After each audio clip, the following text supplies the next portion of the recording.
If you're sick of getting no results and you actually want to get our clients, look no further. And as you watch me draw this, learn exactly where our clients are, how to attract them, and what works best using my easy to follow checklist. And using this exact system, I've been able to scale my art business to earning $3,000 to $5,000 a month, and from earning only $35 per hour work to upwards of $1,500 per hour work. And all of this works with no social media. Now let's address the big dumb elephant in the room, which is why social media is not necessary, nor should it be any part of your business strategy if you want to actually do this. Because I just want to be real with you. If your business growth strategy involves social media, you don't have a business strategy, friend, you have a wish. And there are several issues I want to point out with why so many of you probably think that you need to have a big following in order to get big results. The fact of the matter is that you'll find no shortage of people ponying the strategy that works, the strategy for growth. But just to be honest, everybody's trying it and almost everybody's failing at it. So why in the world are we all adhering to a failing system that's not working for almost anybody? I mean, by all means, you're more than welcome to just wait it out for the next 2 to 5 years indefinitely, and then probably you won't even do it anyways. But I want to tell you a better way to do this. The other big issue that you'll come into contact with social media is that honestly, they're just the worst pool of clients. Who's actually on social media? Most of the people comprising anybody's followings are the following: people that will never buy from you, people that are just lurkers and teenagers and broke people. And all of those types of people will never support your art business. They're not going to support your goals. And I know way better places for you to go that actually work. And so opposing all of that, here is my checklist for you to go ahead, and we're going to run through each one of these today so that you know exactly how to get our clients, where they exist, what works best, and what not to do as well. Check it out. And let's start with that first step. Now, at the core of why you may or may not be getting art clients, or if you are or are not prepared, it has to start with this. Let me ask you, what are you offering, my friend? Here are some things that I commonly cite as I go through and I work with people and I give people feedback on what they're offering and what they should be offering instead. And so what I see most of the time is something like this you're seeing right here. And to a client, this is horribly confusing. Number two is that they're going to be entirely generic. So when we take a look at these, they have a consistent style. However, though, when we actually take a look through all of these, there's nothing that actually makes a client look at that and say, wow, I really need to buy that. And then on that topic, most people have way too generic of an offering, and they'll say things like, I want to draw pretty boys or pretty girls or anime characters, or I want to do fantasy, or I want to do sci-fi. And so maybe you've seen super popular artists online doing this, but guess what? They're popular and you're not, so it's not going to work for you. You need to do better, and here's how. We need to be really specific with our offerings, and you need to settle down into one niche and one style, and this is where most artists get freaked out. And so just to give you an example, don't just say like, I want to do fantasy. I personally do Dungeons and Dragons. Don't say, I just want to do sci-fi. Okay, cool. What do you want to do in sci-fi? Do you want to do mechs? Do you want to do cyberpunk? Do you want to do near future military? There's a lot of people that will buy something that is hyper specified. And now there's a lot of nuance to this one for what to do and what not to do. I've got loads of videos all over my channel for how you can actually focus yourself into this. Look, here's an easy way to think about it. If you have a random assortment of artworks that have absolutely no connectivity to them, I promise you, you will have completely random results. On the other hand, though, if you have consistent offerings, I can promise you, you'll have way more consistent results, which is what you want and you would like to have, right? So y'all don't think about focusing yourself as narrowing yourself. It's actually how you're going to expand yourself. How's that? Now, part two on our checklist here involves what exactly are you going to show, okay? Because there's a lot of things that rookies do that really don't work, and I don't want you to fall into those traps, so here we go. Number one, don't give this art commission special, okay? Don't do this ridiculous one artwork and it's cut 3 or 4 times with different price points up on there. Here's another gem I see all the time, is one artwork, but it's at different finishing phases. Y'all, I cannot stress this enough for you. This is an absolute terrible example of what you think you want to offer. Let's just boil this down for real simple. If it's not a portfolio ready piece, stop offering it, okay? Think about it like this. Every artwork that you make needs to attract the next client, not just get you $1. So in order to start to attract private clients, all you need are 3 examples. Now, if you're into characters and illustrations, here's what I recommend for you. You should have a piece with a bust, you should have a piece that's half-bodied, and a piece that's full-bodied on there. The other example that I would provide is that if you're ready to go ahead and launch more into an illustration-based career, then I would say that you need the following. You need 1 character with a full illustration, you need 2 characters with a full illustrated background, and then finally, your third one should be a group scene consisting of at least 3 or more characters such as this. But at the outset, for you just starting out here, you only need 3 to 4 really solid artworks. Each one of these should be totally different. Each one of these should be an entirely different artwork. Each one of these should show a different type of character or scene or mood or illustration. And then that is how you're going to attract clients. Now, in a little bit, I'm also going to walk you through exactly why this works and how to maximize your interest. But at the outset, just get those three, at least three of those, and you're ready to go on to the next step. Now let's move on to checklist item number 3, which is really important. Where are you going to get our clients? Because here's the trap that I see most people fall into, is they fall into this idea that they need to go fishing rather than go to the fish market. And what I mean is that going ahead and putting out this post on social media that says open for art commissions is basically the artistic version of you going ahead, pitching up a lemonade stand and asking for somebody to come by and buy it. Instead, I advise you go to the fish market. Go to where people are actually buying. You will find much better clients, you will find much higher paying clients, and you will find much more consistency in your clients for actually going to where they are. So here are some of my favorites. First off, I got my start off of DeviantArt, believe it or not, yes, that's right. In here, what you can see is these are clients who are actually trying to find an artist. They want to find you, they want to pay you. The second one I really want to push forward to you, and it's my personal favorite, is Reddit. What we want to do is we want to find niche specific subreddits that are specifically for you to go ahead and advertise your services. Another big one for me is to look for niche specific forums. And we don't think about forums too much anymore, but they exist and they're booming too. So like for me, again, I'm into Dungeons & Dragons, so I use this one right here, which is the D&D and Beyond forum group. And a lot of other communities, you'd be surprised, have forums. Another big one that you're probably on right now is Discord. Are you on Discord? You want to find really specific niche Discord servers, but you need to go ahead and find Discord servers that have a channel that have something along the lines of like for hire, advertising, commissions. Overall, any place that you can advertise up on there is a fantastic way to do it.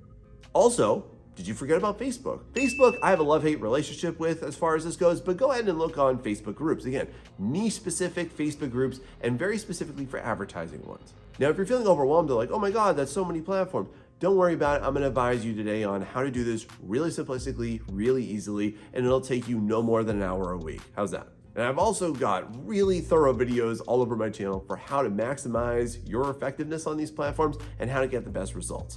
So these will get you clients way better than social media will. Now let's move on to checklist item 4, okay? Because based on the last one, you might feel a little bit overwhelmed. Is that you? Or you're like, oh my God, Sean, there's so many platforms. How am I supposed to do that? I've got a busy schedule. I got all this. You know what? You're right. But listen, do what I'm about to line out for you, and it will only take you about an hour a week. Here's how. All right, so let's go back to DeviantArt for a second. All you need to do is go through the for hire job forum postings and just look through those for 5 minutes a day, either at night or first thing in the morning. Then I'll be amongst the first people. You always want to be amongst the first 10 to 20 people for any type of serious consideration. Otherwise, just don't even bother.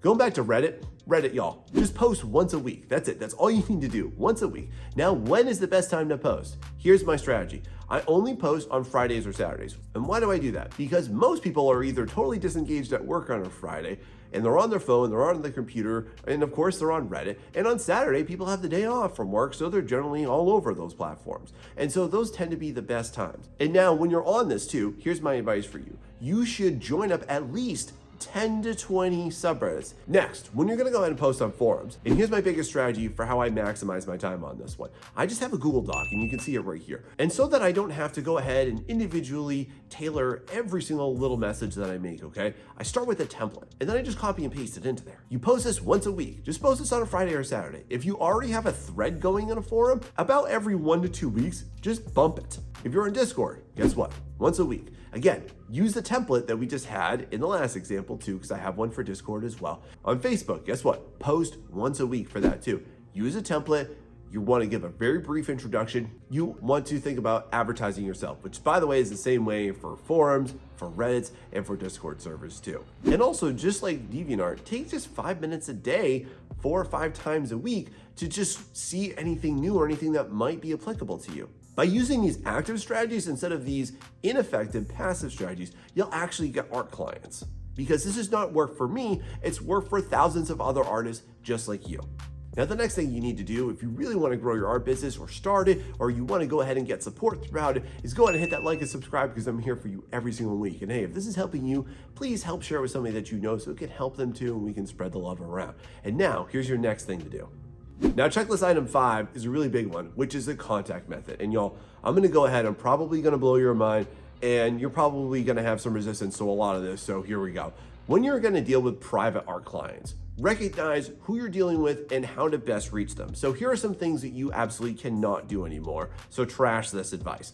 Do not have an art commission sheet. My biggest issue with art commission sheets is that nobody pays more than about $100 to $150 because your price tag scares them away. It's also an ineffective and unprofessional strategy for you because more people are gonna get locked onto your price than your artwork, and that's not gonna sustain you. Number 2, do you have a Google form? Stop it. Just stop the Google forms.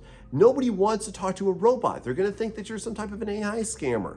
Also, get off all these dumb Instabuy platforms. Don't use Artistry or the like, and I'll get to why you shouldn't use those in a minute. Also, for private clients, email, also quite ineffective, believe it or not. You don't want to do this. Here's a better strategy. Any single time that you are going to advertise your services or you want somebody to buy from you, invite them to direct message you. Why? Because it's instantaneous communication, because you can have a human conversation with them, and it's necessary for this step. You need to not just go ahead, as soon as they feign any interest, to go ahead and just slap out a price. Y'all, we are not artistic prostitutes, okay? You can't do that. Instead, what you want to do is you want to go ahead and have a human conversation. And the conversation is necessary. Why? Number 1 is because it's a higher value perception. Number 2 is because it's a more accurate way for you to price. Just think about it like this. You can't just call up and ask how much your car is fixed without any questions asked. You can't call up a contractor for anything without them asking you a lot of questions. So in the same vein of thought, you are a creative contractor, my friend. You need to go ahead and use a better sales tactic than this. And through this, you're going to perform a better evaluation before you put out any price tag.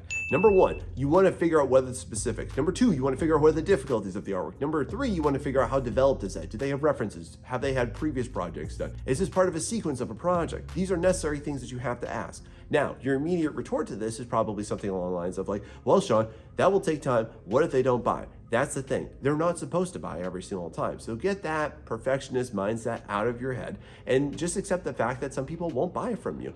And yes, some people won't reach out to you because you do this. But who will reach out to you? The people that are serious, the people that have bigger pockets, and the people that will support you, because that's literally how I've been doing this for over a decade through every type of economy. And this one's no different. Through doing this, I promise you, you'll be happier and you will be wealthier and you will be a much more successful artist. How's that? All right, step list 6, okay? You need to go ahead and at this point start to think about how do you maximize interest? How do you go ahead and capitalize versus everybody else who's also trying to do this and most likely doing it inefficiently? Here's my advice. Number 1 is have more diversity in it. Have different types of characters. Have different races of characters. Have different classes of characters or creatures or landscapes or different environments that you're doing. Also, insert moods. People love to see this. People love to see different expressions. You want to connect to that client so that they can connect to your bank account, right? Next, think about your dynamics down here. What's your posing like? What are your expressions like? Are your characters all doing the same exact thing, pose the same exact way, doing and looking the same exact way? That might be why. Have, again, more diversity, but have it in your dynamics too. Have it with different lights. Oh my God, so many times when I look at artworks of characters and portfolios of them, and they're like all the same exact light source from the top left, from the front. That's boring, and it's not very eye-catching for clients. Overall, you want variety. You don't want the same thing, the same type of character, the same type of illustration, looking the same exact way multiple times. Like, think about it like this. Would you want to go back to a restaurant that only has one thing on the menu? Because that's kind of what you're offering otherwise. You see what I mean? Now, a big tip for you is that you need to demonstrate specifics and understand this. Specialization equals better monetization. Y'all hear that? And so with this, my clients bring to me very specific things, very specific characters, and very specific appearances, and very specific different animals and locations. And so here's the big thing I want to advise you on. If your artwork is looking too generic, like if it's generic schoolgirl, generic pretty boy, generic knight, generic mage, this is where you want to demonstrate more specifics. And you can do this with any type of niche that you're currently looking to get clients from. But the more specifics that you can insert, the more value you can offer and the more value you'll receive back. Now for the next checklist item, it's a big one. But you need to go ahead and understand what is not going to serve you and what platforms absolutely suck. Because you might get lulled into checking these out. You might get lulled into like, oh, Sean, maybe I should check these out. But here are some that I've purposely omitted. First off, if you're looking for private art clients and you're looking for good private art clients and you're looking for consistent ones, Get off of all commission-based platforms. They suck. They are the worst. Which ones am I talking about? Let's go through them. Artisan clients, Artistry, Fiverr, you on that one? Get the heck off that one. Upwork, all of these. Get off of them. They might be good for like a once-off, once in a while, but it's really a random dice roll. Here are my biggest issues with these. Number one, they all promote a race to the bottom atmosphere. You have to go ahead and price yourself down for everybody else who's also pricing themselves down, and that's a real nasty red ocean environment you don't want to exist in. My next big issue with this is that they don't serve you, they just serve the company that's pushing out the website. All of them are solely in service to that website. They don't actually care, nor do they actually do anything to bring clients to you. So basically, it's like a middle school dance where it's like all the boys over here and all the girls over there and none of them are dancing together. Next, it's not very accessible for most clients because if you have to bring them from whatever platform you are currently using into that platform and make them sign up for it, they're probably not going to do it because I wouldn't do it either, would you? And last, you have no scalability on these platforms. Again, this is a very cutthroat atmosphere. You're also dealing with people who honestly just don't value themselves. They're not sure what to do and they're not being professional and they're not getting anything that you want, my friend, okay? So this is not the type of place where you're gonna find the clients that are gonna grow your art business, that are gonna sustain your art business, or are ever gonna help you achieve what you want. And I say all that with love. If you're on these, get off of them now. They are not going to help you. They might be good at your very start, but if you wanna grow up from there, you have to get off of these. Last on this checklist is that I want you to fully understand the purpose behind why we have to do it this way. Thus far into this video, one thing that I want you to fully understand is that most people seeking private art clients are not doing this professionally and they honestly don't value themselves yet. They might lack the confidence, or you might lack the confidence too, and that's okay. You will grow with this one. Listen, I grew my pricing from $35 per artwork up to $1,500, and I did that not all at once, not in a month. I did that over the course of a decade because I built confidence in slowly achieving what I have right now. And you can do that too. And the thing that I want you to understand too is that I want you to stand out. I want you to stand strong. And to do that, you have to do differently, because if you're not going to do differently and you're going to do what everybody else says, and yes, you will find a lot of contradictory advice to what I'm telling you in this video. And I promise you this though, if you only do what everybody else is doing, then you can only hope to ever get what everybody else is getting, which is not much, by the way, and mostly inefficient and failed results, and mostly a fraction of what they do. Is that really what you want, or do you want to do better and do you want to succeed? Because you have to do differently if you want that. Now, as this has been a very quick overview of this one, you want a more detailed, thorough version of it, go and check out this video right here. It's going to teach you every little thing you got to do. Thanks so much for watching. If this helped you, share something that you know. Thanks so much and see you next time.